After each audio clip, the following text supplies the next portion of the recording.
여호와의 계명의 말씀과 이스라엘에게 주신 율례 학자여 학자 겸 제사장인 에스라에게 아닥사스다 왕이 내린 조서의 초본은 아래와 같으니라.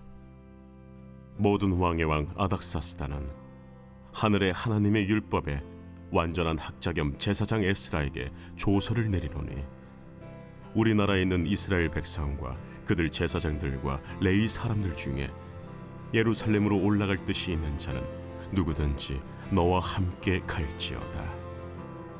너는 내 손에 있는 내 하나님의 율법을 따라 유다와 예루살렘의 형편을 살피기 위하여 왕과 7 자문관의 보냄을 받았으니, 왕과 자문가들이 예루살렘에 거하시는 이스라엘 하나님께 성심으로 드리는 은금을 가져가고, 또 내가 바벨론 온도에서 얻을 모든 은금과 및 백성과 제사장들이 예루살렘에 있는 그들의 하나님의 성전을 위하여 기쁘게 드릴 예물을 가져다가 그들의 돈으로 수송아지와 순양과 어린 양과 그 소재와 그 전제의 물품을 신속히 사서 예루살렘 내 하나님의 성전 제단 위에 드리고, 그 나머지 은금은 너와 너의 형제가 좋게 여기는 일에 너의 하나님의 뜻을 따라 쓸지며, 내 하나님의 성전에서 섬기는 일을 위하여 내게 준 그릇은 예루살렘 하나님 앞에 드리고, 그 외에도 내 하나님의 성전에 쓸 것이 있어서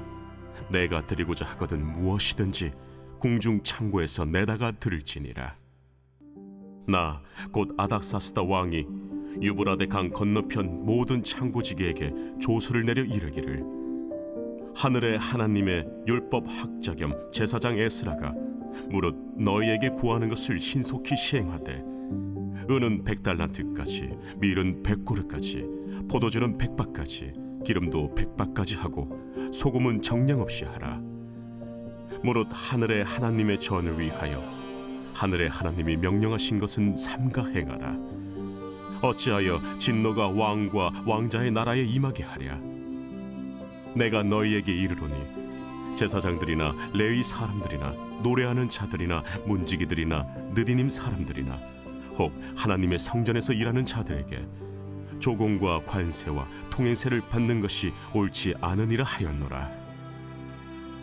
에스라여, 너는 내 손에 있는 내 하나님의 지혜를 따라 내 하나님의 율법을 아는 자를 법관과 재판관을 삼아 강 건너편 모든 백성을 재판하게 하고, 그중 알지 못하는 자는 너희가 가르치라.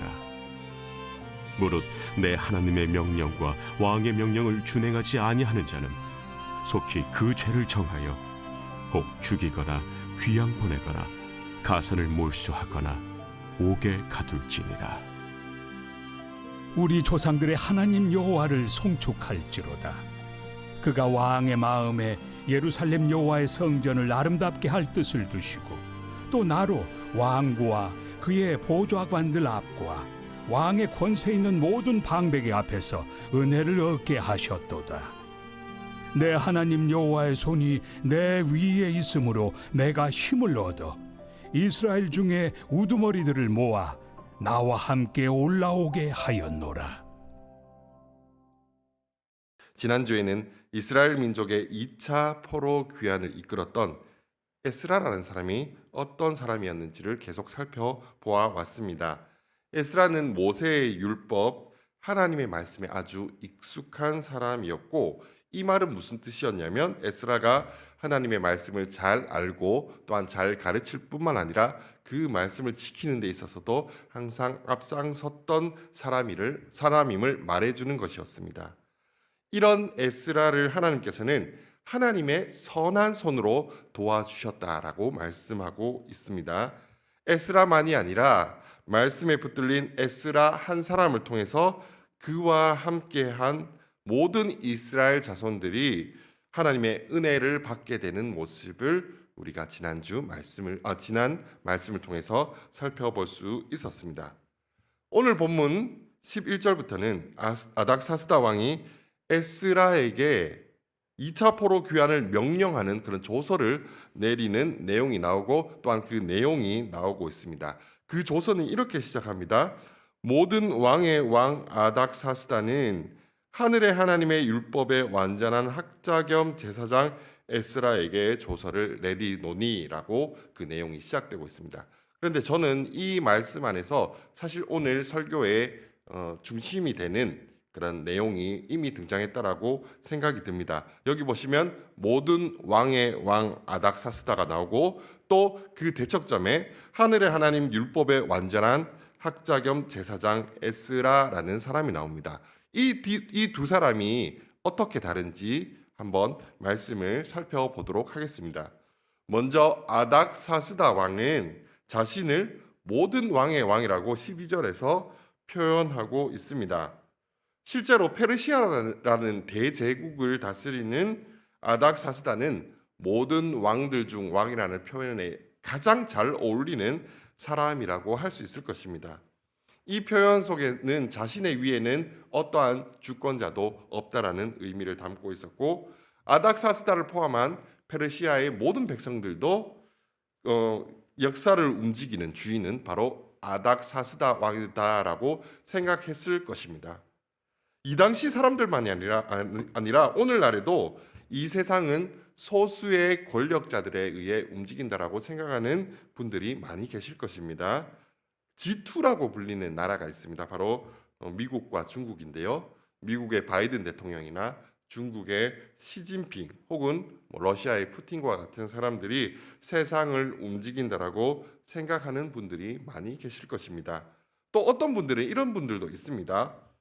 일루미나티라는 단체가 이 온 세상을 좌지우지하고 있다라고 믿는 분들도 계십니다. 이분들의 생각에 따르면 세계의 핵심 조직이나 단체가 일루미나티라는 조직에 장악되었을 뿐만 아니라 심지어는 유엔까지도 이들이 만든 조직이라고 믿는 것입니다.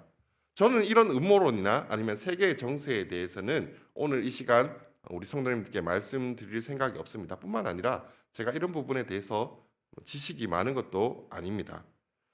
하지만 제가 들고 보고 있는 이 하나님의 말씀인 성경에 근거하여 말씀드리면 이 세상은 그런 소수의 권력자들에 의해 움직이고 있는 것이 아니라 그러한 사람들의 마음과 생각까지도 움직이시고 그들을 폐하시기도 하고 세우시기도 하시는 하나님께서 다스리고 계신다라고 말씀드릴 수가 있습니다. 그 사실을 잘 보여주는 내용이 구약 성경 다니엘서에 나옵니다. 다니엘서 2장 20절에서 21절까지의 말씀을 보시면 다니엘이 이렇게 하나님을 찬양하는 장면이 나옵니다. 제가 읽어드리겠습니다. 다니엘이 말하여 이르되 영원부터 영원까지 하나님의 이름을 찬송할 것은 지혜와 능력이 그에게 있음이로다. 그는 때와 계절을 바꾸시며 왕들을 폐하시고 왕들을 세우시며 지혜자에게 지혜를 주시고 총명한 자에게 지식을 주시는도다. 아멘. 이 말씀에서 다니엘이 왜 하나님을 이렇게 찬양하고 있는지에 대해서 간략하게 우리 성도님들이 다들 아시겠지만 간략하게 좀 설명을 드리겠습니다. 다니엘서 2장에서 바벨론 왕인 느부갓네살 왕이 꿈을 꾸게 됩니다. 꿈을 꾸는데 자고 일어나서 보통 이제 꿈을 잊어버리면 그만인데 이 느부갓네살 왕은 그 꿈 때문에 번민을 하였다라고 성경이 기록하고 있습니다. 번민한다라는 뜻이 뭐냐면 마음이 답답하고 괴로웠다라는 뜻이거든요. 당시 세계에서 가장 강력한 제국의 왕이 왜 이렇게 꿈 하나 때문에 번민할 수밖에 없었냐면 그의 마음속에는 바벨론이 언제 무너질지 모른다는 불안함과 그리고 자신의 왕위를 언제 빼앗길지 모른다라는 불안이 있었기 때문입니다. 이런 모습을 보면 하나님을 알지 못하는 인생은 제 아무리 대제국의 왕 중의 왕이라고 할지라도 한낱 연약한 인간일 뿐임을 볼 수가 있습니다. 자, 이런 일로 인해서 느부갓네살 왕이 명령을 내려서 바벨론의 최고의 지혜자들에게 그 지혜자들이 갈대아 술사들이라고 나오는데요. 이 갈대아 술사들에게 그 꿈과 해석을 보이라고 명령을 내립니다. 근데 보통 꿈을 해석하라고 하면은 내가 이런 꿈을 꿨다라고 설명을 최대한 자세하게 설명을 해줘야 그 꿈을 해석을 할 텐데 이때 느부갓네살 왕은 갈대아 술사들에게 꿈에 대해서 알려주지도 않고 꿈을 해석하라고 합니다. 꿈의 내용을 알려주지 않으니까 제 아무리 똑똑하다는 갈대아의 술사들도 당연히 꿈을 해석할 수가 없는 것입니다. 자, 그러니까 화를 내면서 느부갓네살 왕이 바벨론의 모든 지혜자들을 죽이라는 명령을 내립니다. 그 상황 속에서 다니엘과 그의 세 친구가 함께 하나님께 기도를 하게 되고 하나님께서 왕이 꾼 꿈과 그 뜻을 다니엘에게 알려주십니다. 그때 다니엘이 한 찬양에 아까 읽었던 바로 2장 20절에서 21절의 말씀인 것입니다. 자, 이렇게 다니엘이 하나님께서 알려주신 대로 느부갓네살 왕에게 꿈과 그 해석을 보이게 되는데요. 자, 그렇게 하니까 느부갓네살이 그 해석을 다 듣고 나서 이렇게 고백을 합니다. 왕이 대답하여 다니엘에게 이르되 너희 하나님은 참으로 모든 신들의 신이시요 모든 왕의 주제시로다. 내가 능히 이 은밀한 것을 나타내었으니 내 하나님은 또 은밀한 것을 나타내시는 이시로다. 아멘. 성도님들, 이 말씀을 보면 진정으로 세상을 움직이시는 왕 중의 왕은 누구이십니까? 이 세상을 다스리는 참 주인은 오직 하나님 한 분뿐이라는 사실을 우리는 이 말씀을 통해서 알 수가 있습니다. 오늘 본문 27절에 나타난 에스라의 고백에서도 그 사실을 분명히 말씀하고 있습니다. 27절에서 이렇게 말씀합니다. 우리 조상들의 하나님 여호와를 송축할지로다. 그가 왕의 마음에 예루살렘 여호와의 성전을 아름답게 할 뜻을 두시고. 자, 오늘 본문의 내용을 전체적으로 보시면 마치 페르시아라는 대제국의 왕인 아닥사스다 왕이 힘을 써서 조서를 내려줬기 때문에 이스라엘 자손들이 예루살렘으로 돌아갈 수 있었고 성전에서 하나님께 섬길 때 쓸 모든 물건들을 얻을 수 있었던 것처럼 보이지만 사실 아닥사스다 왕의 마음에 그렇게 할 마음을 주신 분이 바로 하나님이다라고 에스라는 고백을 하고 있는 것입니다. 자, 그렇다면 하나님께서는 세상을 움직이고 다스리실 때 느부갓네살 왕이나 아닥사스다 왕 같은 세상의 권력자들만을 사용하실까요?